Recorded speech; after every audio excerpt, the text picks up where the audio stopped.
protect us. He's the man who killed your father. This will that you're trying so hard to save has died. Jerry! People like you. You're dead already. Hello everybody, welcome back to Screenstars. I'm here today to bring you my review for the 2024 sci-fi action film Road Wars Max Fury. The film is written and directed by Mark Atkins and it stars Chandri Shah, Preet Kaur, Jace Warren, Vernon Wells and Daniel Collins. Right, okay. This film is set in a post-apocalyptic future. We meet this group of people initially at the beginning of the film. They are banishing Vernon Wells' character for being too brutal. And as a result of this, he kills one of them. The film then jumps forward a few years, and this group of people now have two grown teenage girls, Naomi and Greta, and they are then sent out to try and get some medicine because they are injured back at the base. This then puts them in a direct confrontation with Vernon Wells' character and his brutal wasteland gang. Right, what are my thoughts on Road Wars Max Fury? Well, this is an asylum film, guys, once again. That is one phrase that usually puts a cold shiver down most of our backs. Now, generally speaking, most asylum films that I've seen have been pretty dire. There was one recent exception, and I can't remember the name of it. Was it Monster Mash or something like that? Where they had like, Dracula and the Wolfman and stuff like this in it. I thought that was, watchable at least and had some entertainment value to it. So, and that was an asylum film, and, so there's hope for any asylum film, I suspect, then. And then I watched this, and then boom, they're back on form. Now, Asylum are really the kings of kind of copying popular movies that are out at the cinema. When Top Gun Maverick came out a couple of years ago, they did their version of Top Gun Maverick. They do it all the time. Any popular movies at the cinema, they will kind of do their version of it. And it doesn't take a genius or a rocket scientist to figure out where they're getting their inspiration from this one. All the clues you'll ever need are in the title, Road Wars Max Fury.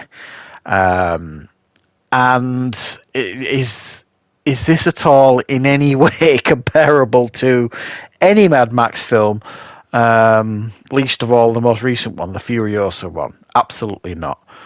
It's not even in the same country, you know what I mean? Same planet in regards to quality. They've tried their best to get, some kind of feel of this post-apocalyptic future, and they've even cast Vernon Wells in this as the main villain. And you should know, you may not know that Vernon Wells was the iconic villain from Mad Max 2. So I can understand why he was cast in this. Does it make any blind bit of difference? Of course it doesn't. The film's still pretty garbage, I'm not going to lie.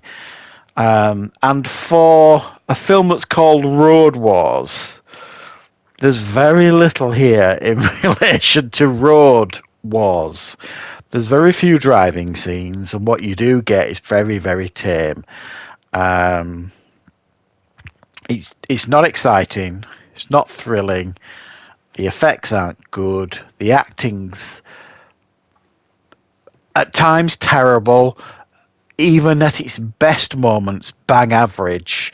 Even Vernon Wells isn't putting really a great deal of effort in here. He knows that this one's a turkey.